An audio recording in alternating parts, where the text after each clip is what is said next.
Space Shuttle Columbia disaster and how it relates to PDM and PLM by Nathaniel Knight and Nick Huber.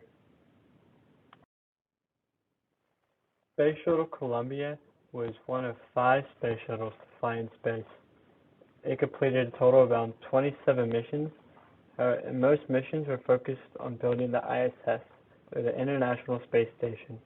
However, the 28th and final mission of the Space Shuttle Columbia was more focused on research. This mission had a crew of 7, as you can see to the picture to the right.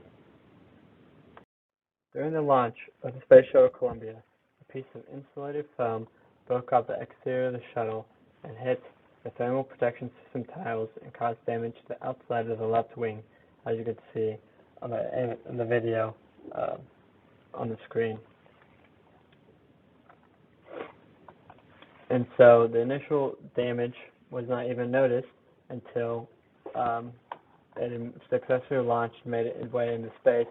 And as they were looking through the cameras on board the space shuttle, they noticed the damage and they found what caused it. And so NASA then called up the Department of Defense to try to get imagery of the orbiter.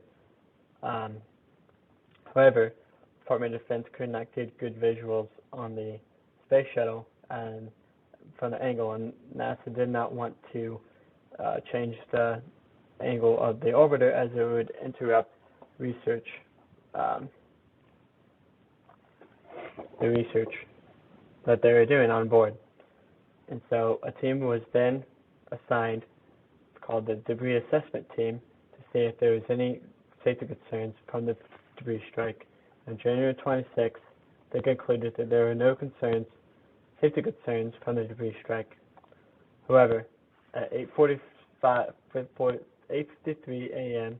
on February 1st, 2003, as the Space Shuttle Columbia was re-entering Earth, traveling at Mach 23 at an altitude of 231,600 feet, the temperature began rising, and it was estimated to be about 2,800 degrees Fahrenheit at the leading edges of the wings.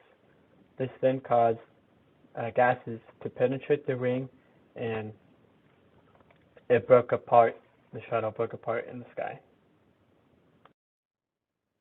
Some of the contributing factors that led to this disaster was this type of damage had happened many times before during previous launches, and it was just an accepted flight risk at this point, as NASA concluded that it was not a safety concern, and the launches continued as usual without them fixing the problems that they're having on launch. No evidence to severe flight issue, and NASA was having multiple budget constraints leading up to this disaster, and very bad communication and organization structure as well. Next, Nick Huber will talk more about how this relates to PLM and PDM. NASA implemented PDM in 2002. They put too much reliance on past successes. So the past missions with the foam strikes, they were successful, so they thought it was going to be okay no matter what.